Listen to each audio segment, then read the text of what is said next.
మా బావ టేస్ట్ ఇంత బా మా బావ టేస్ట్ ఎంత బాగుందని చెప్పిన తర్వాత మీకు రెసిపీ చెప్పకపోతే నాదే కదా తప్పు అవుతుంది. నేను ఫస్ట్ టైమే ట్రై చేయడము, ఎప్పుడు ట్రై చేయలేదు. ఫస్ట్ అయితే ఒక 1/2 లీటర్ పాలు మరగబెట్టుకున్నాను. బ్రెడ్ని ఇలా కట్ చేసి ఆయిల్లో ఫ్రై చేసుకున్నాను అనమాట. ఆయిల్ అలా ఉంది అని అడగద్దు, ఎందుకంటే చాలా బ్రెడ్ ఫ్రై చేశాను ఆల్రెడీ, అందువల్లే అలా ఉంది. ఇలా పాలు మరుగుతూ ఉంటాయి. పాలు ఒక పొంగు వచ్చిన తర్వాత ఒక 2 స్పూన్స్ కస్టర్డ్ పౌడర్ తీసుకుని అందులో మిల్క్ కలుపుకొని పక్కన పెట్టుకోవాలి.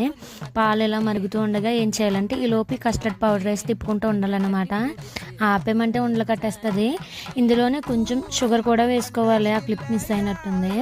బాగా దగ్గర పడిన తర్వాత కిందకు దించేసుకొని కొంచెం చల్లారనివ్వాలి. ఇలా బ్రెడ్ ముక్కలు కూడా రెడీ చేసి పెట్టేసుకోవాలి.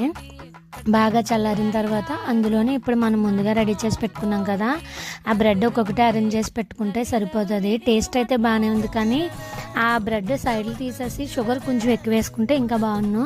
మీరు